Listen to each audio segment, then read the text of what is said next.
तो राज्यसभा चुनाव को वो खुद लड़ रहा था क्या? वो एक दलाल था क्या राज्यसभा? मतलब एक दलाली कर रहा था किस चीज़ का? इससे तो सुनिए मेरी बात, ये तो पार्टी भी नहीं बना पाया राजस्थान के अंदर। किरोड़ी लाल जी मीणा ने राजस्थान के लोगों को गुमराह किया, संगमा की पार्टी लाए और गोगुंदा के अंदर जब वो पर्दा हटाया, मैं बैठा था वहाँ पे, मैं निर्दलीय विधायक था, इनके साथ कोई भी नहीं था। मैंने कहा इतना बड़ा धोखा राजस्थान की जनता के साथ। मैंने कहा मैं आपके साथ नहीं हूँ। मैं घर आ गया सुबह 5 बजे, ये मेरे घर आ गया। वो तो ये भी कहते रहे, सुनिए मेरी बात, जालूपुरा एमएलए कोर्ट आ गया कि मैं पार्टी नहीं बना पाया, मैं संगमा जी की पार्टी लाया हूँ, इससे मेरा आदिवासी वोट बढ़ेगा और मीणा तो वैसे ही मेरे साथ है, मैं आदिवासी और मीणाओं को लेके बनाना चाहता हूँ। अब आप प्लीज इसके अंदर कुछ मत करो, आप मेरे भाई हो, आप मेरे साथ लड़ रहे हो। और जो आरोप ये लगाने की बात कर रहे हैं, इनका कोई लेना देना नहीं। जो ये बातें करे 15 साल पहले की, इनके कहने तो कौन वोट देगा, कौन जाएगा? ये तो खुद ऐसा आदमी है। जब इस्तीफा दिया था इस बार इन्होंने, तब ये कहा था कि रघुकुल रीत सदा चली आई, प्राण जाए पर वचन ना जाई। तो इसने इस्तीफा भी दे दिया और वापस भी ले लिया, तो इसको तो प्राण त्याग देना चाहिए इस मामले के अंदर। आप मुझे बताओ कि पति पत्नी घर में झगड़ा करते हैं, किसी समाज में कोई झगड़ा हो रहा है, ऐसा व्यक्ति कौन है धरती पे जो किसी का विरोध नहीं करता? मुझे 1-2 नाम बता दो आप। सब आदमी करते हैं, लेकिन मैंने ऐसा आदमी नहीं देखा।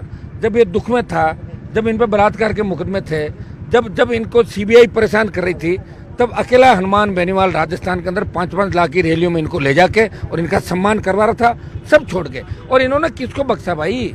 मीणा नेताओं को तो खत्म ही कर दिया। और विधानसभा में मैं जब 13 से 18 इनके साथ था, मैं हमेशा खड़ा रहता। रमेश मीणा और हुड़ला आते बाएं चढ़ा के इसकी सीट की तरफ, मैं रहता था कि डॉक्टर साहब पे कोई उंगली नहीं उठा दे। मैं इनकी रखवाली कर रहा था, क्योंकि ये मेरे से उम्र में बड़े हैं। और आज जिस हिसाब की भाषा का इन्होंने प्रयोग किया, इनके पास कोई एजेंडा नहीं है। एक्चुअली इस्तीफा दे नहीं पाए, बोला मैं भजन लाल को देखना नहीं चाहता, भजन लाल जी के हेलीकॉप्टर में घूम रहे। ये तो आप छोड़ो, मोदी जी तो टाइम देख नहीं दे। ये तो लोकसभा के अंदर और दूसरी जगह आईएएस अधिकारी और दूसरे जो ओएसडी दूसरे लोग हैं, उनका समय मांगते हैं और उनको हंसाते हैं, खिलखिलाते हैं और वहीं से अपना काम निकाल रहे हैं। ये मैं इनको अच्छी तरह, डॉक्टर साहब को मेरे से ज़्यादा कौन जानता है राजस्थान के अंदर। और ये लोकर का जो मामला हुआ, आप बताइए मुझे, जो लोकर का मामला हुआ, इन्होंने कहा कि इतना बेनामी पैसा ये वो, अखिल आरोप लगाए और उसको ब्लैकमेल किया और 5 शेयर में सौदा सेट कर लिया। एक जो मीणा समाज का महेश जोशी के जो दुकान, जो कॉम्प्लेक्स पड़ा था, उसमें 2 लिए महेश जोशी से, 60 उनको दिए, 140 जेब के अंदर, तो धंधा किया। और नरेश मीणा को जिस तरह 2 बार फंसा दिया, वो तो उनके समाज का ही है। नरेश के थप्पड़ मारा बेचारे के, मुझे कह रहा था कि भाई साहब मैं इसके लिए जान देने को तैयार था, मुझे पीटा, फिर भी मैं खिलाफ नहीं बोला। इन्होंने एक भी मीणा नेता को तैयार नहीं होने दिया। और मैंने जाटों के 100 नेता तैयार कर दिए, यादवों कर दिए, गुजरों कर दिए, मीणों कर दिए, मेघवालों कर दिए, मुसलमानों कर दिए। इनको तकलीफ इस बात की है कि हनुमान इनकी तरह क्यों नहीं है। ये तो अखंड भ्रष्टाचार के अंदर डूबे, बजरी से लेकर तमाम जगह इनकी बंदी है। और ये तो पूरा सिस्टम इनका क्या कह रहा है, पूरा देश जानता है, राजस्थान जानता है। इनके बारे में मैं जितना कहूँ उतना ही कम है। और इनके इतने कागज पांडे मेरे पास पड़े, 3-4 दिन मुझे लगातार प्रेस कॉन्फ्रेंस करनी पड़े। ये आदमी इसलिए मेरे अंदर पड़ रहा है, ये सोचेगा हनुमान जी क्या पता मुझे कुछ कह दे ताकि मैं मीणा समाज को बरगलाऊं। अरे आओ आओ, हनुमान मेरे खिलाफ है, इसलिए मेरे मीणा समाज साथ हो जाए, दूसरे समाज साथ हो जाए, मैं वापस नेता बन जाऊं।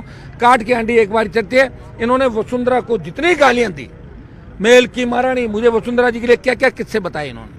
उन्होंने वसुंधरा जी के माता जी के बारे में भी क्या क्या बोला मेरे लिए, मेरे को इन्होंने। ये डॉक्टर साहब को शर्म आनी चाहिए। उसी वसुंधरा जी गोदी में जाके बैठ गए, वहीं पड़ गए, जाके पार्टी ज्वाइन कर ली। मैं तो लड़ ही रहा हूँ कि वो मुझे छोड़ के चले, मैं तो लड़ रहा हूँ साहब। 66 साल के अंदर पार्टी मैंने ही बनाई राजस्थान।